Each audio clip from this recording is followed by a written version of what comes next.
Bueno, entonces continuamos con el tema de enfermedades tropicales. Nos habíamos quedado en estas enfermedades transmitidas por vectores y pues continuamos con leishmania y trypanosomiasis. Son enfermedades que se ven en México como país, no acá en el norte del país, particularmente en nuestro estado, pero son enfermedades de, digamos, prioridad para todos los programas educativos de las facultades de medicina del país. Son cosas que les van a preguntar en el examen nacional y en el Ceneval, entonces se tienen que ver. Particularmente la leishmaniasis es una enfermedad producida por protozoarios, ¿no? Es un parásito intracelular que generalmente lo encontrábamos en zonas más, pues mucho más lejanas acá, ¿no? Estamos hablando de África y de India. Sin embargo, pues la globalización ha permitido la migración del vector y eventualmente llegó hacia nuestro país. En México los estados más afectados son estos. Debido a que los vectores abundan, como dice aquí, en bosques, en zonas calurosas y lluviosas, pues se podrán imaginar que probablemente jamás en Mexicali vamos a tener estas mosquitas, ¿verdad? Pero bueno, el hecho es que hay lugares en el país en donde sí hay una alta densidad de este vector, de esta mosquita tsetse, y pues ustedes y cualquiera de sus pacientes pudieran estar expuestos a ello. Esta imagen no sé por qué se ve así de mal, pero bueno, obviamente todas las zonas que son sumamente boscosas o selváticas también están expuestas. Bueno, existen 3 manifestaciones clínicas de la leishmaniasis y en México la más común es esta forma cutánea. Es la famosa úlcera de los chicleros que ven aquí en el pabellón auricular de este individuo. Le llaman la úlcera de los chicleros porque la gente que trabaja el árbol del chicle, pues están en zonas donde hay una alta concentración de este vector y esa es una zona expuesta en donde le gusta picar a la mosquita. Existe una forma mucho más destructiva que se llama mucocutánea, en donde la enfermedad se disemina hacia las mucosas de la orofaringe causando destrucción. Esta imagen que ven aquí abajo es obviamente algo demasiado avanzado, muy escandaloso. Sin embargo, pues alguien que no recibe tratamiento y aquí en México, híjole, sigue viendo pacientes que dices tú, no sé cómo dejaron llegar hasta ese punto sin buscar atención médica. Creo que un paciente con leishmaniasis cutánea o mucocutánea en nuestro medio, Baja California, sería bien difícil que lo terminemos sospechando y diagnosticando muy a tiempo, simplemente porque no lo hay. Pero bueno, en los lugares en donde esta enfermedad sí es endémica, claro que un médico, cualquier médico de allá debe de tener una gran experiencia para sospechar esta enfermedad casi siempre. Y existe la forma más grave, que es la forma visceral, la cual es una manifestación sistémica de la enfermedad con daño a múltiples órganos. En México, pues ya les comentaba, pues predomina la forma cutánea, que es esta úlcera que vemos acá. Esta es la manifestación visceral y pues es bien inespecífica. Jamás he visto un paciente de leishmania. Y una vez les digo, para que no me pregunten cómo se ven esos enfermos, yo la verdad es que nunca los he visto, pero según lo que nos dice la literatura, pues es un, es un paciente con unas manifestaciones pues inespecíficas que se pueden confundir con cualquier cosa, ¿no? Aquí pueden ver ustedes organomegalia, sudoraciones nocturnas, fiebres, hemorragias. Esto sí llama la atención, el oscurecimiento de la piel. No siempre es específicamente oscurecimiento, también puede haber blanqueamiento en personas que son muy morenas o de tez de plano negra. Tos, debilidad, pérdida de peso, o sea, es realmente inespecífico. Pero bueno, esa es una manifestación de leishmaniasis que no tenemos acá en México. Las especies que tenemos acá son Leishmania brasilensis y Leishmania mexicana. Ya habíamos platicado sobre el nombre tradicional de la úlcera de los chicleros. Y pues estas son las lesiones típicas, ¿no? Generalmente se le ve un borde muy bien delimitado, parece ensacabocado, como si estuviera un poquito hundida la piel, o sea, una úlcera profunda, con un fondo normalmente se ve limpio, o sea, no está supurando como si fuera una enfermedad biógena bacteriana. Ven cómo tiene un borde eritematoso, pues bueno, luego de sanar puede verse como esto de acá, que es como un papel celofán, o sea, la piel queda atrófica. Entonces, el periodo de incubación puede ir de 1 a 8 semanas. La lesión inicial es una pápula eritematosa en el sitio donde picó la mosquita, ¿de acuerdo? Ahí pues podría confundirse con cualquier otra picadura de insecto. Bueno, esta vesícula posteriormente, bueno, perdón, la pápula luego se convierte en una vesícula que tiene un líquido en su interior, el líquido es ceroso, y luego se va extendiendo y forma una úlcera de 2 centímetros. No son varias úlceras, normalmente es una en donde fue la mordedura o la picadura del mosquito. Puede llegar a medir hasta 2 centímetros, como les mencionaba. Generalmente el borde es firme, sobresaliente, eritematoso y no duele, ¿de acuerdo? No duele. Puede estar cubierta de una costra central y exudar material cero purulento, que normalmente pues no es muy exudativa.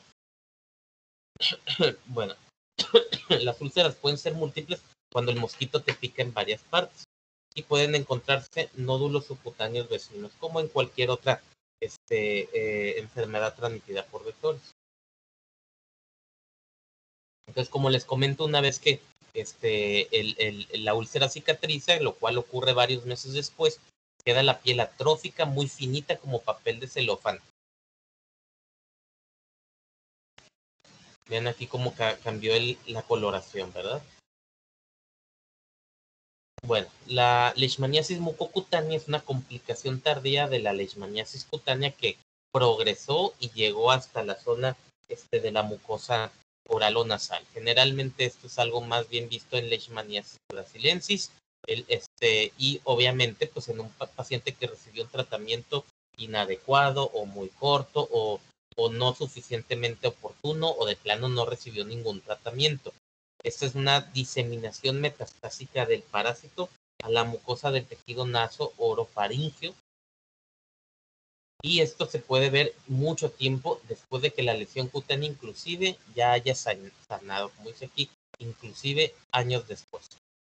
A ver, un segundo, vamos a ignorar esta imagen de acá porque esto no tiene nada que ver.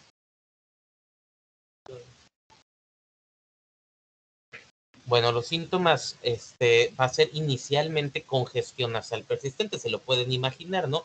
Como el parásito, pues que migró hacia esta mucosa, va a causar una inflamación progresiva y no es tan rápido. Esto va a tomar muchos meses. Entonces el paciente básicamente va a tener pues rinitis y rinitis y rinitis y eventualmente tumefacción y eritema, enrojecimiento pues, del cartílago nasal. Eventualmente ese cartílago va a terminar perforado y destruido hasta generar pues la típica nariz achatada, ¿no? Aquí ven una mujer que pues se está detectando en un momento oportuno y acá sencillamente no entiendo cómo es que esta mujer nunca recibió un tratamiento oportuno. Pero bueno, podemos encontrar zonas polipomatosas, particularmente en la mucosa, que son ideales para biopsiar y pues a veces hasta la biopsia es el diagnóstico. Yo creo que acá en Baja California, si una persona se infectó en Tabasco, en Nayarit, en Veracruz, y viajó para acá y ya se quiso quedar a vivir acá, pues claro que nos puede tocar a nosotros ver un caso de estos, ¿no? Entonces, si no estamos pensando en la posibilidad de leishmaniasis, pues jamás vamos a hacer el diagnóstico. Entonces, aquí la importancia es la historia clínica. Preguntarle siempre al paciente en dónde nació, de dónde viene, cuánto tiempo lleva viviendo aquí. Y si tienes una persona que tiene mucha congestión nasal y que ya se le está poniendo roja la nariz y te dice que viene de estas zonas endémicas de donde está el vector, esta mosquita plebotomine, pues entonces piensa en la posibilidad de una leishmaniasis y mándalo con el otorrino para que le tome una biopsia, ¿de acuerdo? Pasamos a la leishmaniasis visceral, que es la forma grave sistémica de la enfermedad, causada por un complejo de parásitos llamados Leishmania donovani, con un periodo de incubación que normalmente puede llegar hasta los 3 meses. Aquí dice que la enfermedad, pues normalmente tiene un inicio insidioso con síntomas poco específicos. Les digo, esto es literatura, ¿no? Eso a mí no me ha tocado verlo nunca. Pero bueno, los niños están francamente desnutridos, pero en este caso, estos son organomegalias. Esto es hepato y esplenomegalia. El paciente tiene fiebre, diaforesis, cansancio, poco apetito, tienen tos no productiva, molestias abdominales, obviamente por la organomegalia tan grande que vemos, y la pérdida de peso que les condiciona la debilidad. Existe una presentación llamada Kala-Azar. Así es como le llaman en África a esta enfermedad cuando tienen estos cambios de coloración. Bueno, generalmente hay una esplenomegalia extrema que puede llegar a alcanzar hasta la cresta ilíaca, ¿no? O sea, abarcando prácticamente todo el abdomen, con cambios en la pigmentación que ya les había mencionado. Aquí tienen este ejemplo, ¿no? Un paciente con úlceras en la piel y con este oscurecimiento de la piel alrededor de las úlceras. En personas de raza negra, como también ya se los había mencionado, pues tienen áreas hipopigmentadas, entonces pues también se blanquea la piel en algunas otras zonas. Los blancos pues pueden hiperpigmentarse, existen datos frecuentes en estudios de laboratorio, como pues son estos, nada más que pues es inespecífico, ¿no? La verdad es que esto te lo da cualquier otra enfermedad viral o bacteriana crónica, ¿no? Como son las citopenias, y en este caso sería por hiperesplenismo, o sea, como le ocurre a los cirróticos, que por el hígado grande, perdón, el hígado endurecido, hay mayor hipertensión del sistema portal, crece el vaso y el vaso consume células. Aquí ven estos cambios de coloración en la piel también de este niño, ¿no? Que se ve como más oscurecida la piel con algunos puntitos blanquecinos dentro de él. Aquí ven a este individuo con unas manchas más bien blanquecinas, en lo que parecería ser una piel normal. Y bueno, también es un oportunista de VIH. Sin embargo, pues yo que soy tratante de VIH, nunca he visto un paciente con leishmaniasis, ni siquiera pacientes que vengan del sur del país o de estados con climas tropicales. Esto es un problema más que nada en África, en donde también pues VIH es un problema más grave todavía que el que tenemos acá en el país. Entonces, allá sí es un oportunista de VIH que causa la muerte en muchos pacientes. Parece ser que parásito puede condicionar una peor progresión bueno, más bien el VIH causa una progresión más rápida de la leishmaniasis. Y parece ser también que la leishmaniasis visceral en VIH es incurable, así que todo el tiempo necesita el paciente estar recibiendo algún tratamiento supresivo. Estos son los lugares en el mundo en donde se encuentra el parásito, por ejemplo, y en los más oscuros es en donde se encuentra una alta coinfección entre VIH y leishmaniasis, ¿no? Entonces, pues bueno, pueden ver ustedes cómo esta enfermedad se encuentra distribuida en los paralelos de las zonas más tropicales del planeta, y pues vamos a encontrar también VIH pues en los países más afectados por esa pandemia.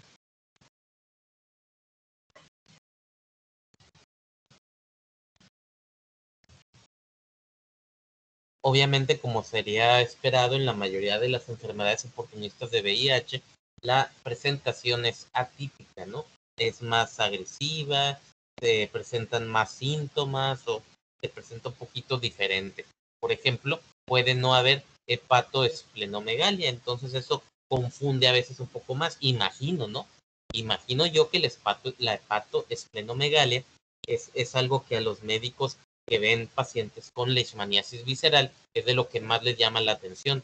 Entonces en VIH puede que no llegue a tanto y que se pase el diagnóstico pues más difícil. Generalmente el diagnóstico lo vamos a sospechar por la clínica y eventualmente vamos a confirmarlo haciendo un prótesis de raspado de la base de las úlceras o de médula ósea o de alguna biopsia de algún tejido, ¿no? En el caso de la leishmaniasis visceral, pues como les digo, habría que hacer una médula ósea, hacer un aspirado de médula ósea porque pues a veces no vas a tener úlceras. Entonces, la médula ósea, como pueden ver aquí, puedes encontrar estos macrófagos llenos del parásito, ¿verdad? Parásito en el interior del macrófago. Aquí va pues yo creo que esto es un frotis de sangre periférica, en donde ves aquí algunos parásitos extracelulares también. La sensibilidad de la función esplénica es altísima, ¿no? Obviamente, como ya vieron, al parásito le encantan estos órganos, el hígado y el vaso, ¿no? La cuestión es que la punción esplénica es algo que pues, casi nunca, bueno, yo creo que no se hace. A lo mejor allá en África será algo muy útil y muy práctico, pero pues acá jamás me ha tocado saber de alguien que le hizo una punción esplénica para biopsiarla o por sospechas de algo, ¿no? Ni siquiera los linfomas esplénicos se biopsian, se quita todo el vaso. Entonces, pues esto simplemente es academia, ¿no? Pero en realidad, en la actualidad no hacemos punciones esplénicas porque son muy riesgosas, se sangran demasiado los vasos. Y cuando queremos hacer pues una búsqueda del parásito en particular, la tinción ideal es Giemsa. Cuando queremos hacer un aspirado de ganglios o una biopsia de ganglios, tendría que teñirse con Giemsa para buscar este parásito específicamente. Por ejemplo, aquí en el Hospital General, si me llega un paciente que viene de una zona endémica y yo sospecho que puede tener una leishmaniasis, y yo se la mando a mi patólogo aquí no tiene tinción de Giemsa. Entonces me va a decir, puede ser, pero no estoy seguro porque necesito tinciones especiales. Entonces, todo eso se tiene que considerar. Así es como se ve el parásito en diferentes preparaciones o en diferentes estadios. Por ejemplo, en la fase de amastigote, cuando está intracelular, se van a ver de esta forma, así como ovalados. Y cuando se encuentran extracelulares en la fase promastigote, dentro del vector, lo van a ver de esta manera, muy diferente, con un flagelo y una forma así en uso con su núcleo.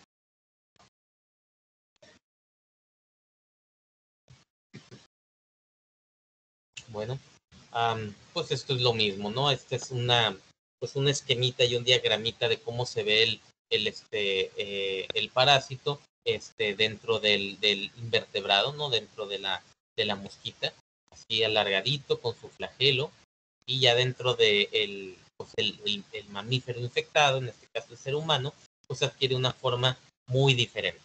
No esperen encontrar esto en la sangre de un individuo, ¿verdad? Una pregunta, jóvenes. ¿Ven el mouse que estoy aquí tratando de señalarle cosas o no sirve de nada el mouse? No, Sí, sí, se ve sí, bien. lo vemos. Está bueno, está bien. Entonces, el tratamiento, fíjense que en esto no me voy a enfocar porque no tiene mucho caso. O sea, yo prefiero que ustedes tengan en mente la posibilidad del parásito si es que alguna persona tiene el antecedente epidemiológico.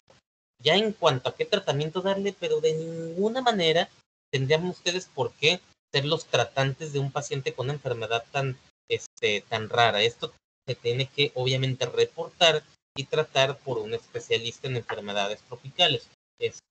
Pero aparte de que aunque yo quisiera que se lo aprendieran, no se lo van a memorizar. Entonces solamente con que sepan pues los nombres de los medicamentos que se llegan a utilizar. Y de nuevo, como se lo pueden imaginar, Yo no los utilizo, nunca los he utilizado porque nunca me he visto cercano a un paciente con una leishmaniasis, que yo sepa. Entonces, obviamente lo que pasaría en estos casos es que si sospechas la enfermedad y la terminas diagnosticando y tú quieres tratarlo, te vas a tener que ir a leer con detalle cuál es el manejo de la enfermedad en el contexto de tu paciente y según obviamente el síndrome clínico, cutánea, mucocutánea o visceral. Pero bueno, los medicamentos son estos: el estivogluconato sódico, meglumina. No me pregunten dónde los venden ni cuánto cuestan porque no tengo ni idea. Nunca he preguntado en las farmacias acá, pero dudo que puedan encontrar estos medicamentos en el estado. Así simple y sencillamente, dudo que los vayan a encontrar en el estado.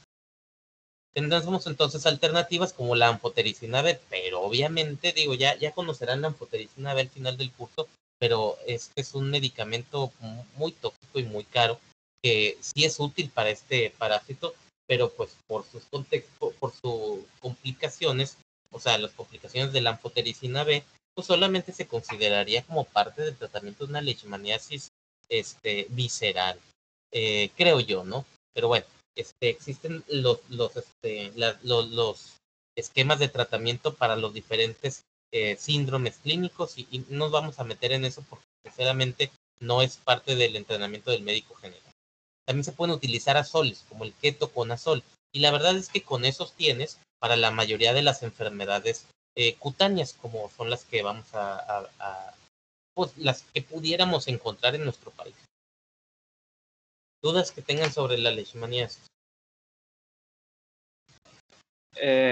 Doctor, ¿cómo pasa, o sea, esa de la lesión inicial a la mucocutánea? ¿Es a través de la sangre? O... Sí, claro, como todo migra. Pues ese es el highway de una zona del cuerpo a otro, ¿no? El sistema circulatorio. Ok, gracias. Generalmente esto ocurre más frecuentemente cuando la picadura inicial fue cercano a la nariz, ¿no? Pero no necesariamente, como pudieron ver ahí, pues desde años antes pudiste haber tenido la úlcera inicial hasta que se desarrolla la manifestación mucocutánea. Años, ¿no? Entonces tarda mucho tiempo en que logre migrar hacia donde quiere estar. ¿Alguna otra duda? Bueno. Ok, entonces pasamos a la tripanosomiasis americana o enfermedad de Chagas. Esta es una enfermedad a la que sí pueden estar ustedes un poquito más cercanos. Esta enfermedad fue descrita en Brasil a principios del siglo pasado. Está causada por parásitos del miembro de Trypanosoma, de Trypanosoma. Ese es el género. Las especies son estas, algunas de ellas. En América lo conocemos como Trypanosoma cruzi, esa es la especie que tenemos acá. Son protozoarios fusiformes, así como lo pueden ver aquí. Esta es la estructura del parásito.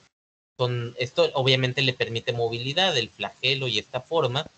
Son aplanados lateralmente, se desplazan por el flagelo y una membrana ondulante que ven aquí. Y es transmitida por artrópodos hematófagos, o sea, estos mosquitas, chinches besuconas que pues comen sangre, ¿no? Igual que los mosquitos. Existen diferentes especies de artrópodos que son susceptibles a infectarse por el tripanosoma, como estos que tenemos aquí. Yo no sé ustedes, pero a mí sí me ha tocado ver estos tipos de mosquitos, no aquí de chinches, no aquí en Baja California, pero sí en algunos otros estados del país. Entonces, pues, definitivamente la tripanosomiasis es una enfermedad mucho más común que la leishmaniasis y por eso les digo que a lo mejor sí les va a tocar ver algún paciente con diagnóstico de tripanosomiasis. En Chiapas yo he visto esos animalitos, doctor. Sí, como les digo, esos no son muy raros en todo el país. De hecho, yo lo recuerdo muy bien en Monterrey, o sea, Nuevo León, que es el norte del país también, no necesariamente hacia las zonas tropicales, ¿eh? Claro que en Monterrey sí llueve muchísimo más que acá, pero el hecho es que estos mosquitos sí pudieran eventualmente llegar a vivir acá en Baja California. Generalmente vemos esta enfermedad en zonas rurales y suburbanas, países afectados, pues está México también. Dentro de nuestro país, estos son al menos los estados que más casos describen en el año.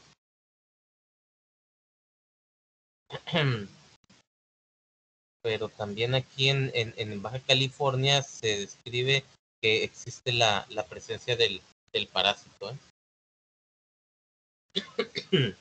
Bueno, ¿cuántos pacientes hay en el mundo? Se supone que tenemos millones de pacientes chagásicos. Lo que pasa es que esta es una enfermedad que puede cursar con un periodo de latencia, o sea, en donde el paciente no tiene ninguna manifestación clínica y tiene la enfermedad dormida, gestando pues complicaciones crónicas muy lentamente, como le puede pasar a un paciente con hepatitis C, ¿no? Entonces, pues es gente que no sabe que tiene la enfermedad y pues se van acumulando individuos.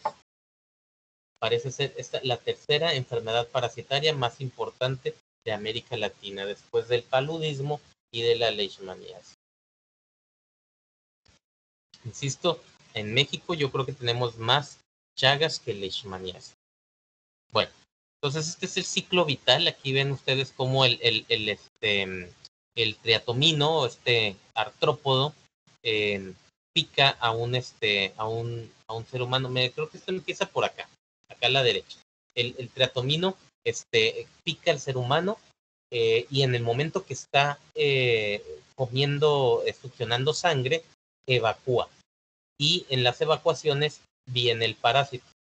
Después a la persona le da comezón, se rasca, inconscientemente está introduciendo el parásito hacia el tejido, hacia la piel. Esto puede ser cualquier mamífero, ¿no? En fin, una vez que el parásito ya entró en la piel, se empieza a propagar dentro de las células, dentro de los macrófagos, y pues ahí obviamente se reproduce pues infinidad de veces. Eventualmente puede ser otra vez succionado en la sangre por otro triatomino, y pues de esta manera el parásito cumple con su ciclo en el huésped y fuera de él. Entonces, pues completa su ciclo de vida. Bueno, estos son los amastigotes, ¿no? Los que se encuentran dentro de los macrófagos. Y pues, eventualmente se convierten en tripomastigotes, que son los que ven acá, que estos pueden estar ya dentro de las células musculares y células nerviosas. Es bien importante aquí que recuerden este tropismo, esta tendencia por el parásito de adherirse, de vivir dentro de las células musculares y las células nerviosas, porque de ello dependen las complicaciones crónicas que tiene cualquier paciente infectado por este animalito, ¿no? Existen 3 fases, una fase aguda, una fase indeterminada, que es la fase de latencia que les menciono, y la fase crónica o de las complicaciones crónicas que vamos a ver ahora. Bueno, la fase aguda es el momento de la inoculación del parásito hasta la reacción inflamatoria local.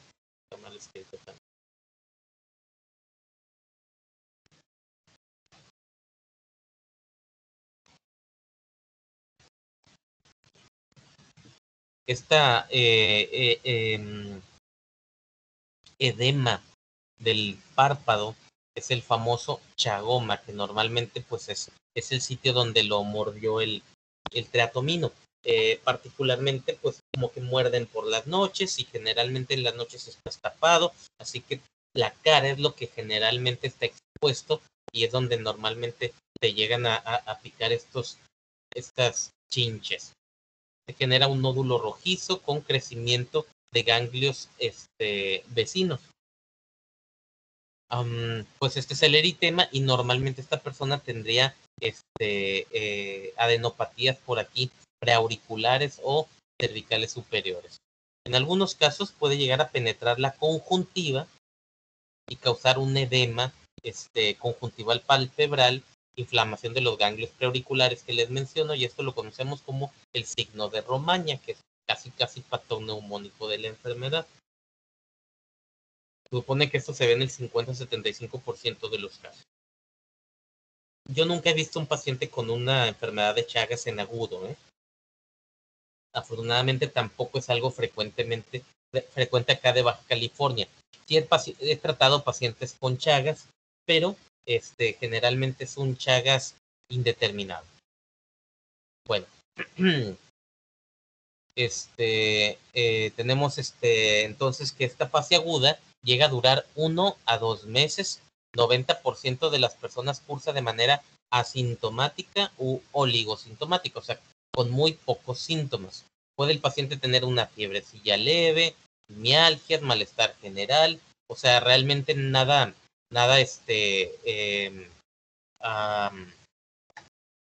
muy específico. Si no viste el signo de Romaña y luego pues estamos en una ciudad, en una región en donde generalmente no vemos esta enfermedad, pues sería muy difícil llegarlo a sospechar en esta fase aguda, ¿no? Si le haces al paciente un frotis de sangre periférica, puedes encontrar esta forma flagelada de tripomastigote en la sangre. Sin embargo, pues es difícil captarlo en ese preciso momento. Bueno, otros síntomas que pueden presentarse en la fase aguda de la enfermedad, pues ya habíamos mencionado lo de la fiebre, adenopatías, puede haber hepatoesplenomegalia, pudiera haber algún exantema o algunos cambios de anemia, debilidad, dolor de músculos, dolor de huesos, etcétera. Pero también puede haber insuficiencia cardíaca por miocarditis. Acuérdense que les dije que es un parásito que le gusta irse al músculo, ¿verdad? Y también le gusta irse a los nervios, al tejido nervioso. Entonces también puede manifestarse como una encefalitis o una meningoencefalitis. Así que puedes tener manifestaciones en sistema nervioso central y manifestaciones cardíacas como la miocarditis que les mencionaba. Bueno, esto en realidad será la mayoría de los pacientes. Alguien que haya pasado por una fase aguda, con síntomas muy leves, inespecíficos, que le dieron cualquier tratamiento y mejoró, y el paciente, sin saber cuál era su diagnóstico, evolucionó a una fase indeterminada o latente. Esto ocurre ya semanas después de la infección inicial y puede durar hasta 30 años, como dice aquí. Mientras más joven el paciente, es más fácil que evolucione todo este tiempo en la fase indeterminada, sin muchas manifestaciones, con una baja parasitemia.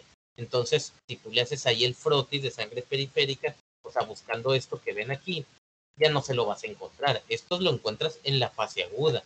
En la fase latente, pues ya tienes mucho menos parásitos. Ya se fueron a los tejidos y ahí van creciendo en el tejido pues que les gusta, ¿no? El tejido muscular y el tejido nervioso.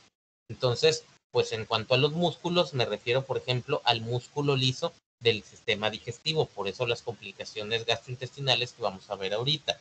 El tejido neurológico, pues del cerebro, y el corazón, que tiene tanto tejido muscular como un tejido neurológico muy especializado. Entonces el corazón es uno de los órganos que más nos preocupa.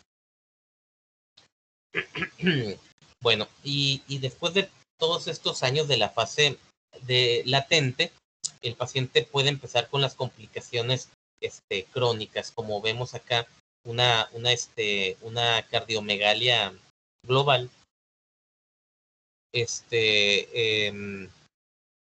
pues ya podemos hablar de la fase crónica, ¿no? Generalmente les pasa más a los hombres, hay alteraciones a nivel de los nervios centrales y periféricos, el paciente puede morir de insuficiencia cardíaca por destrucción de las fibras nerviosas ganglionares del corazón. Las manifestaciones las podemos ver desde los primeros 15 años después de la infección, pero como ya les mencioné, a veces puede tomarte el doble de tiempo. Generalmente, pues vas a ver un individuo que tiene insuficiencia cardíaca o puede tener insuficiencia coronaria. Me refiero a isquemia cardíaca. Otras alteraciones ecocardiográficas que ustedes tienen que estar pendientes es el bloqueo de rama derecha. No sé, este bloqueo de rama derecha se va a ver en el electrocardiograma como consecuencia de la hipertrofia del ventrículo derecho. Bueno, aquí, por eso les digo, esto es una cardiomegalia global. Pero, particularmente vas a tener crecido el ventrículo derecho, y el ventrículo derecho generalmente ese no crece, ese no se hipertrofia, porque es un ventrículo de poca presión. El ventrículo que le manda la sangre a todo el cuerpo, pues es el izquierdo, es el que está más poderoso. Entonces, el derecho, pues generalmente es un sistema de baja presión, solamente tiene que mandar la sangre al pulmón y de regreso al corazón, entonces normalmente no crece mucho, pero por algún motivo a este parásito le gusta el corazón derecho y se hipertrofia el ventrículo derecho. Entonces, en un electrocardiograma, cuando conozcan bien la fisiología de la electrocardiografía, pues entenderán por qué una hipertrofia del ventrículo derecho se va a manifestar con un bloqueo de rama derecha. Y pues ustedes deberían de saber que un bloqueo de rama derecha normalmente no le hacemos mucho caso, no tiene mucha relevancia clínica. Pero si tú ya estás pensando en esta enfermedad y ves que el paciente tiene un bloqueo de rama derecha, ahí sí le hacemos caso, porque te dice que el paciente ya está manifestando complicaciones estructurales por la tripanosomiasis, ¿no? O sea, si llega un paciente en una fase latente con anticuerpos positivos para tripanosoma y pues tú dentro del estudio implícasele un electrocardiograma, y si ya encuentras hipertrofia del ventrículo derecho, pues tú ya sabes que el corazón ya está comprometido.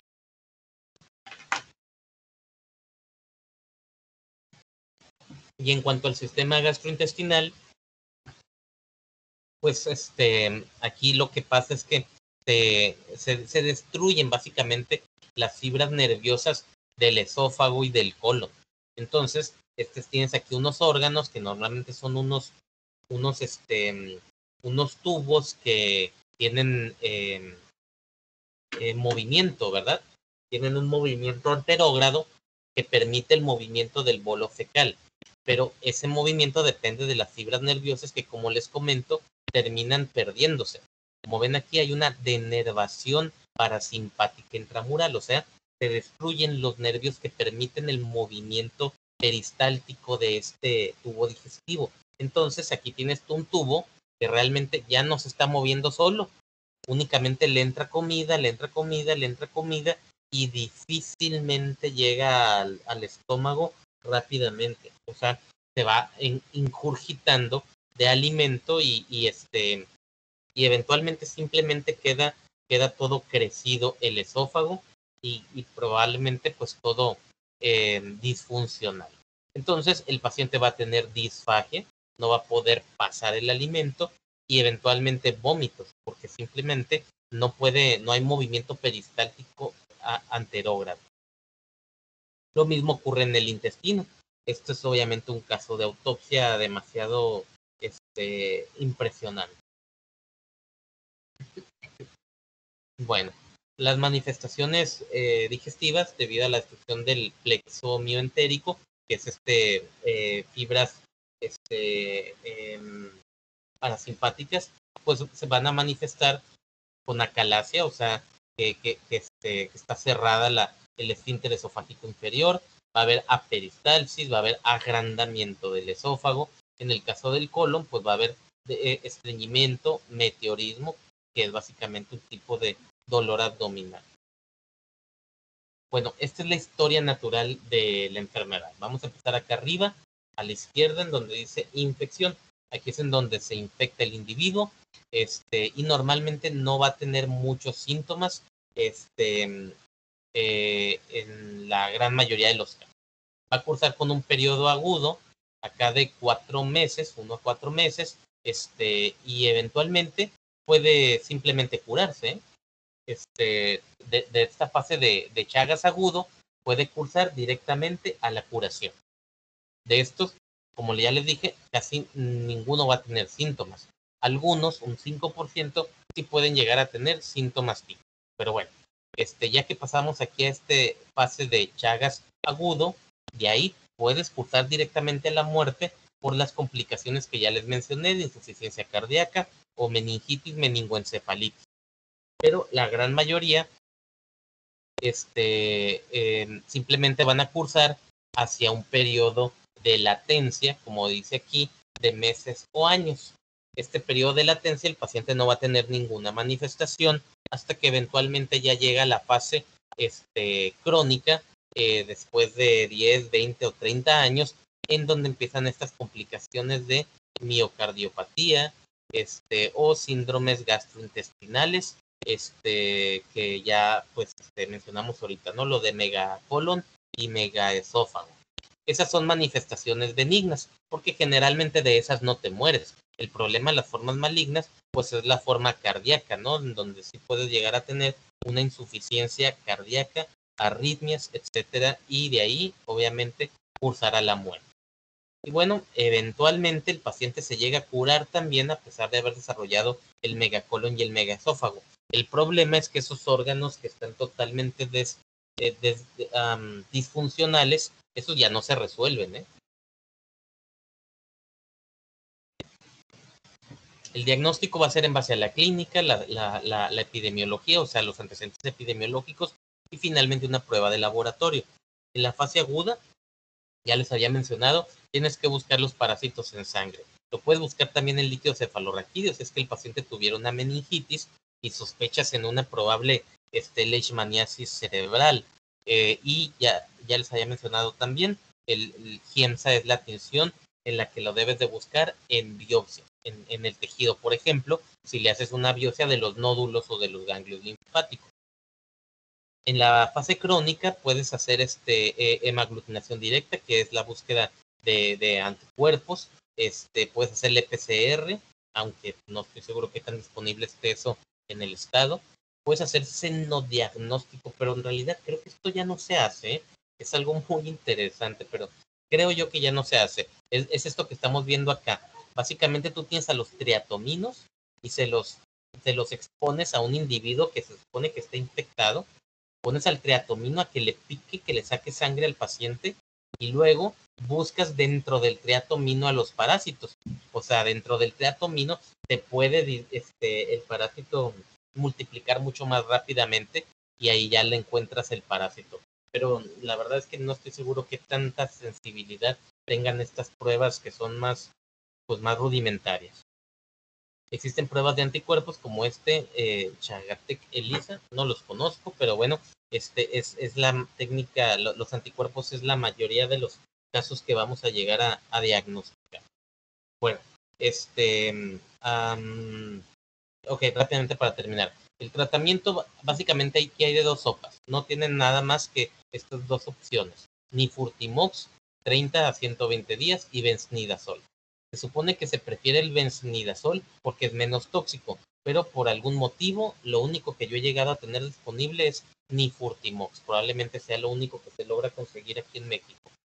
Bueno, en algunos pacientes se hará necesario el tratamiento quirúrgico, como se lo pueden imaginar en el caso del megacolon, megaesófago. Y esto es importante, ¿a quién le vamos a dar tratamiento? Miren, esta es una enfermedad que les digo, yo la he tratado no porque yo la sospeché, sino porque me llegó el paciente. En Baja California, a todo paciente, y creo que eso es en todo el país, a todo paciente que va a donar sangre, le hacen anticuerpos para la enfermedad de Chagas. Entonces, así es como yo he visto, no sé, unos 5 pacientes que eventualmente me los mandan con esos anticuerpos positivos.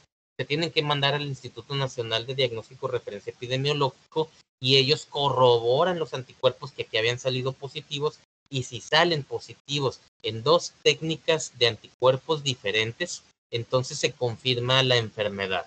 Tenga o no tenga síntomas el paciente, tienes que considerar si le vas a dar tratamiento o no, porque no siempre se benefician del tratamiento. Y es un tratamiento pues un poco pues difícil de tolerar supuestamente, y como ya les dije, no es fácil de conseguir. Yo cuando he dado el tratamiento es porque aquí en el Hospital General me llega el caso, lo reportamos al laboratorio estatal, nos confirman la enfermedad y luego se manda a México y de México nos dicen efectivamente está positivo y nos mandan el nifurtimox. Si ustedes tienen un paciente que sale positivo, me lo van a tener que mandar aquí a infectología del Hospital General. Bueno, entonces aquí dice, ¿a quiénes les vamos a ofrecer el tratamiento médico? Pacientes inmunosuprimidos, pacientes asintomáticos cuando están muy jóvenes, menos de 50 años. ¿Por qué? Que aún así el paciente tiene 55 años y lo estás detectando ahorita. Probablemente no le sirva de nada el tratamiento por la edad, porque si el paciente no tiene ninguna manifestación de cronicidad, de aquí a que la desarrolle, probablemente pues ya va a estar muerto por alguna otra causa. Como ven, esto toma décadas en desarrollarse, pero bueno, no hay una contraindicación absoluta más que esta. Estar embarazadas, mujeres embarazadas, o que el individuo tenga insuficiencia renal o hepática ya descompensada. Esta es una grafiquita del UpToDate, con esta terminamos, y pues vale la pena que la revisen.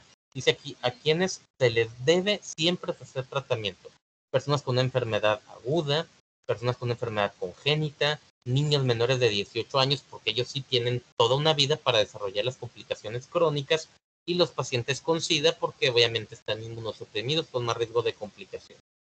Bueno, a quienes generalmente hay que ofrecerles el tratamiento, pues si están entre los 19 y los 50 años de edad y que no tienen una cardiomiopatía avanzada.